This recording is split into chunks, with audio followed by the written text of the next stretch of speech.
अस्सलाम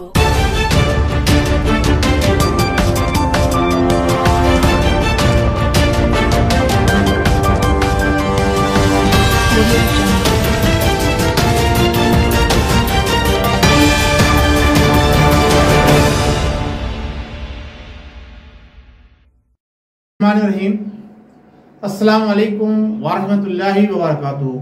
नाज़रीन, आपका मेज़बान अहमद सत्तर कुरैशी आपके पसंदीदा प्रोग्राम आपके सामने में हाजिर खिदमत है। AQ ग्लोबल टीम की जानिब से ये प्रोग्राम आपकी खिदमत में पेश किया जाता है, जिसमें हम लाते हैं आपके सामने बड़ी बड़ी खबरों के पीछे छुपे सच। नाज़रीन, आज का प्रोग्राम 2-3 टॉपिक पर है और मैं ये कोशिश करूँगा कि जल्दी जल्दी सारी चीज़ों को समेट लूँ और आपको बताऊं कि असल सूरत हाल इस वक्त हमारे मुल्क की किस तरफ जा रही है। सबसे बड़ी बात तो ये है कि पाकिस्तान के अंदर PDM एक बार फिर मुतहर्रिक हुई है और उसका कराची से उसने अपनी पावर शो का सिलसिला शुरू किया। अच्छा, आपको ये बात बताता चलूं कि माजी में अगर आप हिस्ट्री पाकिस्तान को उठाकर देखें, जो तहरीक पाकिस्तान के अंदर कराची से उठी है वो जरूर कोई ना कोई रिजल्ट लेके अपनी इख्तिताम पसीर हुई है। तो अब इस दफा PDM ने जो है कराची से तहरीक उठाई है। बहरहाल अल्लाह बेहतर जानता है कि आगे क्या होगा, लेकिन जो मुल्क की सूरत हाल नजर आ रही है, जैसे मैंने अपने पिछले प्रोग्राम में भी पहले भी आपको ये कहा कि नियाजी हुकूमत ने मुल्क को खाना जंगी की तरफ धकेल दिया है। मुल्क खाना जंगी के दाहिने पे खड़ा हुआ है।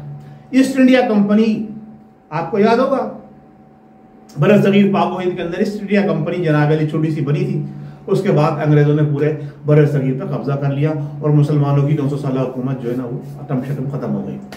अब यहाँ पे भी सूरत हाल कुछ इसी तरह बनती जा रही है। हमारे प्राइम मिनिस्टर साहब के चाहने वाले जो बड़े यूथिये हैं ना, अल्लाह तबारक व तआला उनको अकल समझ अता फरमाए, वो कहते हैं जनाब बस ये तो दबंग आदमी, देखो कैसे अमेरिका को जवाब दिया, अमेरिका को ठुकरा दिया, नो डू मोर नथिंग।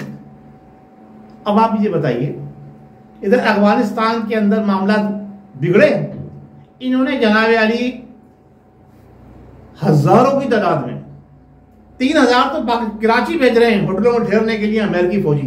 अब आप बताइए, जब 3000 अमेरिकी फौजी कराची के होटलों में आकर ठहरेंगे तो क्या वो क्वारंटाइन होकर होटल के अंदर रहेंगे? Think about it. और इसी तरह से हजारों की तादाद में फौजी जो है वो इस्लामाबाद में आकर ठहरेंगे, तो क्या वो होटल के अंदर क्वारंटाइन होकर रहेंगे? फिर आप ये बताइए कि हम पाकिस्तानी, हमारा वतन पाकिस्तान, हमारे आबा अजदाद ने जिसके लिए खून देके बनाया, हम बैरून मुल्क से पाकिस्तान आते हैं तो हमें क्वारंटाइन होना है। इनको क्या फैसिलिटी दी गई है, जरा सोचिए आप। नाज़रीन देखें, बहुत सारे मामला ऐसे हैं जो नियाजी साहब, मैंने कहा था ना आपको, हमेशा ये कहते कुछ है करते कुछ है। मैं अमेरिका को कुछ नहीं दूंगा, अड्डे नहीं दूंगा। वहां भाई अड्डे नहीं दिए, वहां बड़ा बड़ा तीर मारा, जनाब हमारी फौजें आ जाएंगी पाकिस्तान के अंदर, हमें फ्लाई करके बमबारी करके आने की जरूरत नहीं है, हमारे लिए वैसे ही दरवाजे खुल गए। ये है सारा गेम। अच्छा, मजे की बात ये देखिए, इसके अंदर हमने अपने बुजुर्गों से सुना है और ये कहावत बड़ी मशहूर है कि घर के अंदर लोग जंगे लड़ते हैं बाहर जाके। हमारा माजी गवाह है कि जब भी गजवात हुए हैं तो उन्होंने शहर से दूर जाकर गजवात लड़े। यहां जब अब दरवाजे खोल के उनको अपने मुल्क के अंदर बुला लेंगे तो फिर आप किस तरह से उन्हें निकालेंगे? घर के बाहर आप रोक नहीं सक रहे उनको, जब घर के अंदर बैठ जाएंगे तो फिर कैसे निकालेंगे आप? आप ये देखिए, 20 साल के अंदर तकरीबन 1 करोड़ अफगानी पाकिस्तान के अंदर रहे। ठीक है, वो हमारे मुसलमान भाई थे, हमें कोई इतराज नहीं, हमने नहीं, पूरे पाकिस्तानी ने उनको वेलकम किया और जो खिदमत कर सकते थे वो की और जो कुछ मामला चले वो आपके सामने। लेकिन ये यहूद और नसारा, ये यहूदी जो मुसलमानों के कट्टर दुश्मन, जो मुसलमानों में बम बरसाते रहे, हमारे पड़ोस के मुल्क के अंदर जनाब अली हमारे भाइयों को, हमारी बहनों को, हमारी माओ और बच्चों को कत्ल करते रहे, उनको आप अपने मुल्क के अंदर बगैर वीजे के, एक मोदी आया था समझे बगैर वीजे के, तो आपने उसके ऊपर अब तक राग अलाप रहे हैं जनाब अली ये नवाज शरीफ के यार थे, अब ये सारे किसके यार हैं? मुझे जवाब दीजिए, ये सारे किसके यार हैं जो अमेरिकी फौजी आ रहे हैं? कितनों ने वीजा लिया है पाकिस्तान का? या पाकिस्तान के अंदर जो अमेरिकी फौजी यहां पर आ रहे हैं उनको वीजा लेने की जरूरत नहीं है? बताइए मुझे आप देखिए क्या हो रहा है आपके मुल्क के साथ उन्होंने क्या किया। आप बात करते हैं लोगों की जाती दुश्मनी की, हैं? आपको शर्म नहीं आती कि आपकी वजह से मुल्क की वकार, मुल्क की अदलिया, मुल्क के सारे इदारे जो है तबाह बर्बाद होते जा रहे हैं। मुल्क इंतहाई बर्बादी के, क्या लोग कह रहे हैं 10 साल 20 साल, मैं कहता हूं 50 साल मुल्क पीछे चला गया। महंगाई का हाल, अल्लाह अकबर, मईशत का बेड़ा गर्क कर दिया उन्होंने। अब जब तक सूरत हाल हम सही मानों में अपने काबू में ना कर ले, सबसे पहली बात तो ये, इनके जितने वजीर हैं, जितने सफीर हैं, सारे लूटने खसोटने में लगे हुए हैं कि जनाब अली जितना हो सके समेट लो। 3 साल का अरसा पूरा गुजर गया, अभी तक कोई मरबूत बेहतरीन प्लान कौम की बेहतरी के लिए नहीं दे सके, जो इन्होंने जितने बड़े बड़े वादे किए थे। अब बात यह है कि हम जिस तरफ जा रहे हैं, मैंने कहा ना कि ईस्ट इंडिया कंपनी बनी थी और उसके बाद उन्होंने क्या गुल खिलाए वो आपको पता है। तो अब इन्होंने बगैर किसी यानी अथॉरिटीज जो के अप्रूवल के, ना काबीना से बात की, ना अवामी राय, ना अपोजिशन से सलाह मशवरे, इन्होंने उनके लिए दरवाजे खोल दिए जनाब। अब हमारे मुल्क का क्या बनेगा? मेरी बात ये सबसे से बड़ा तरह, मैं बाहैसियत एक पाकिस्तानी मुहिब वतन शहरी, अपने कानून का पासदारी करने वाला पाकिस्तानी, मैं हुकूमत वक्त से, अपने अस्करी इदारों से खासतौर से, और अपने जज साहिबान से, जो कि खुद आपस में एक दूसरे से दस्ते गिरबां हुए हैं, लेकिन कुछ क्या कहा जाए, है तो वो हमारे सुप्रीम कोर्ट के जज, है तो हमारे जनाब अली जो फैसले हो रहे हैं हमें पता है कैसे होते हैं, कहां होते हैं। फिर भी हम बहैसियत एक पाकिस्तानी में अपना एहतजाज रिकॉर्ड करा रहा हूं कि हम अमेरिका का एक भी सिपाही पाकिस्तान में किसी भी सूरत में कबूल नहीं करेंगे। और अवाम से भी यही अपील करता हूं, पूरी अवाम सरापा एहतजाज बन जाए कि जब आपने कह दिया नो डू मोर, तो अब आप खत्म कर दें। हमारे लिए उनके दरवाजे यहूद नसारा के बंद हैं। कितने हमारे जनाब अली ऊपर ड्रोन हमले हुए, कितने हमारे जवान शहीद हुए हैं इस पूरे अरसे के अंदर, ये 20 साल के अरसे के अंदर, कितने हमारी माओ बहनों और बेटियों के जो है ना वो सुहाग उजड़े। कौन इसका जवाब दे? आप उनको वेलकम कर रहे हैं, आप उनको बना दे रहे हैं, वो जाने वाले नहीं है। फिर वहां से तो निकाल दिया था उन लोगों ने, आप पे इतनी हिम्मत नहीं है कि आप उन्हें निकाल सकेंगे, लिहाजा ऐसा कोई काम ना किया जाए। जहां तक बात यह है कि जनाब अली जो मामला हुकूमत के चल रहे हैं, वो तो आपके दुनिया देख रही है किस तरह से सामने है। आपका कंट्रोल किसी चीज पर नहीं रहा, आप कोई मजबूत प्लान नहीं दे सके अब तक हमारे पाकिस्तानियों को कि कोई आपने ऐसा प्लान दिया होता कि जिस पे अमल करके पाकिस्तान की मईशत बेहतर होती। रोज बरोज मईशत गिरती चली जा रही है और डॉलर की जो है ना वो कीमत बढ़ती जा रही है, रुपए की कदर कम होती चली जा रही है। और आपके शौकत तरीन साहब जो है ना वो बड़े बड़े ड्रामे करके जनाब अली कौम को बेवकूफ बनाने में साथ लगे हुए। कभी कहते हैं कि जनाब अली मुल्क खुद कफील हो गया, हमने इतने % गंदुम ज्यादा उगा ली, फिर पता चलता है 1200 इम्पोर्ट कर रहे हैं। और जनाब शुगर की तब कभी नहीं, इतना गन्ना हुआ है, फिर जनाब शुगर इम्पोर्ट कर रहे हैं। ये क्या मजाक बनाया हुआ है आपने यार। आप ना खुद इंसान बन रहे हो, ना पब्लिक को इंसान रहने दे रहे हो। उनके शऊर खत्म हो गया पब्लिक को कि हम किधर जाएं, क्या करें, कैसे अपना बच्चा पेट पालें, कैसे अपने बच्चों का पेट पालें। अच्छा, फिर दूसरी बड़ी मजे की बात, इस पे एक छोटी सी रिपोर्ट आपको पेश करूंगा, जो कि आपने मुल्क को तबाही के दाने पे तो लाके खड़ा किया, और उसके साथ साथ आप ये बताइए कि आपने अस्करी इदारों का भी बड़ा गलत किया, उन पे सबसे ज्यादा लानतान आप माजी में भी करते रहे। अभी भी जनाब अली जो तकसीम हुई है, जो मैं ये कहता हूं बांग्लादेश जो बाजवा साहब पर हमला हुआ, जो मामला गड़बड़ हुए, उसमें कहीं ना कहीं नियाजी साहब आपकी बदनीयती शामिल थी। मैं इस बात पर जनाब अली पुख्ता यकीन रखता हूं कि आप हमेशा ऐसे तरफ जाते हैं जहां से कोई वापसी का रास्ता नहीं हो। हमें भी, हमारी कौम को भी इस तरफ लेके जा रहे हैं कि कोई वापसी का रास्ता ना मिले। दुनिया वाले जो है वो पनाह मांग रहे हैं जिन लोगों से, उनको आप पनाह दे रहे हैं। ये कैसी आपकी जनाब अली मदीने की रियासत का तस्वुर है कि जिसमें ना मां महफूज है, ना बेटी महफूज है, ना हमारे बच्चे महफूज है, ना जनाब अली कल्चर को इस तरह बिगाड़ दिया कि जनाब उसका हशर नशर हो गया। अब तो हमारी माओ बहनों बेटों की रुखसती भी महफूज नहीं रही। आपकी जो तहरीक के लोग हैं वो इस नहज पे उतर गए। तो शर्म कीजिए। अगर शर्म नहीं आती तो फिर क्या करें आप, हमारे लिए तो आप अजाब बन चुके हैं। दूसरी बात ये, आपने मुल्क की मईशत को तबाह करने में जो किरदार अदा किया है ना, उसमें एक बड़ा अहम रोल जो है वो कोरोना वायरस का भी है। अब आप क्या कहते हैं, कोरोना को इल्जाम देते हैं। मैं आपके सामने कोई चीज पेश करना चाहता हूं, आवाम से गुजारिश करूंगा कि इसको जरा गौर से सुने कि कोरोना 22 करोड़ अवाम गवर्नमेंट के रिकॉर्ड के मुताबिक, 1 करोड़ अफगानी तो गिनते ही नहीं है वो, चलिए उसको भी छोड़ दिए, और बहुत सारे ऐसे लोग हैं जिनको गिनते नहीं है। मेरे हिसाब से तकरीबन 24 करोड़ की पाकिस्तान में अवाम है। चलिए गवर्नमेंट के हिसाब से हम 22 करोड़ मान लेते हैं। 22 करोड़ अवाम में 14 महीनों से कोरोना घूम रहा है कोरोना। अच्छा जनाब अली, 21 करोड़ 97 लाख अफराद उससे महफूज रहे, उनको कोरोना नहीं हुआ। टोटल जो है 2,85,000 अफराद कोरोना के शिकार हुए।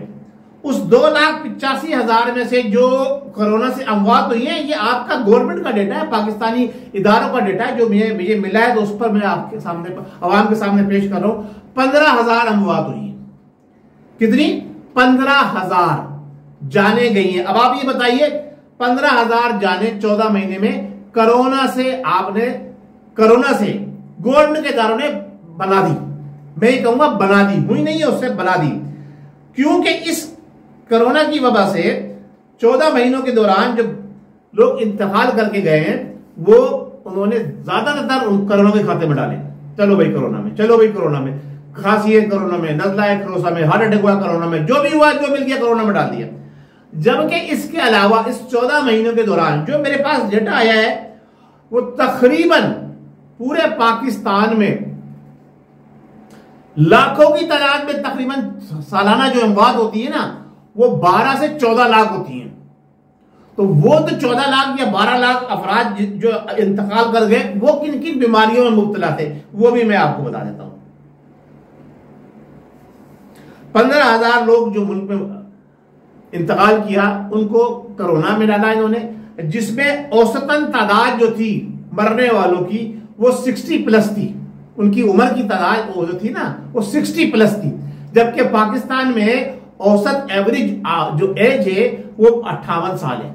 ठीक है, अब वो 62 वाले चले गए, वो तो अपना हिस्सा पूरा कर चुके थे तकरीबन। अच्छा, इसके अलावा जो दूसरी बीमारियां हैं, जिसमें जनाब अली नमूनिया है, फेफड़ों की बीमारियां हैं, फलाना फलाना फलाना ये चीजें, इसके अंदर जो है कहीं सबसे ज्यादा जो पाकिस्तान में बीमारियों से मरते हैं वो नजला, जुकाम, नमूनिया और फेफड़ों की बीमारियों की वजह से जनाब अली लोग इंतकाल करते हैं। जब उसका कोई पूछने वाला नहीं, रोड एक्सीडेंट से मरने वाले नहीं। यानी आपने जो 20 तकरीबन 16,000 अफराद जो जाँ बाग हुए, उनकी वजह से पूरे पाकिस्तान की मईशत को दांव पर लगा दिया। अब आप ये बताइए कि 16,000 अफराद तो कोरोना से इंतकाल करें। चलिए ठीक है, अगर आप लॉकडाउन नहीं लगाते, आप बंद नहीं करते, इस 16 से बढ़ के जनाब अली 32 हो जाते हैं, 32 से बढ़ के जनाब अली 100% बढ़ जाते हैं, चले 32 से और 100% बढ़ जाते हैं, 64,000 अफराद हो जाते। लेकिन इनकी तादाद फिर भी उन लोगों से मुकाबले में 10% है जो पाकिस्तान में दूसरी बीमारियों से इंतकाल करते हैं। तो उन बीमारियों के लिए आपने क्या लाएअमल अख्तियार किया? आप एक पेनाडोल की गोली भी अस्पताल के अंदर सरकारी में मुफ्त देने में रवादार नहीं रहे हैं।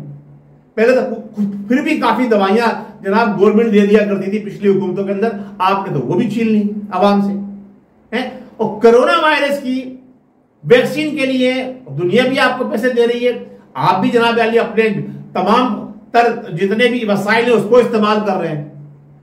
मईशत को तबाह, कारोबार तबाह।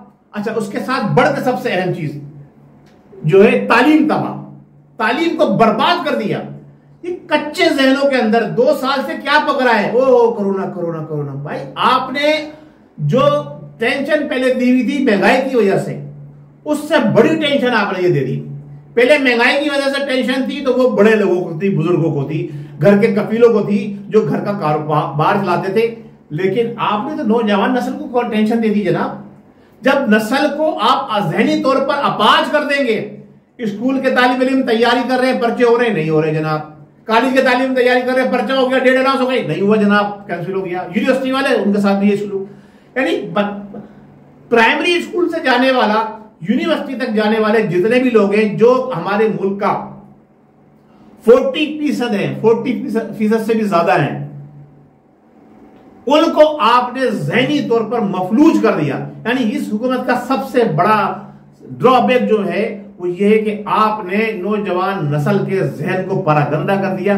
तो ये हादसा जो हो रहे हैं वो तो एक मामूली सी बात है, ये कुछ भी नहीं हो रहा जनाब।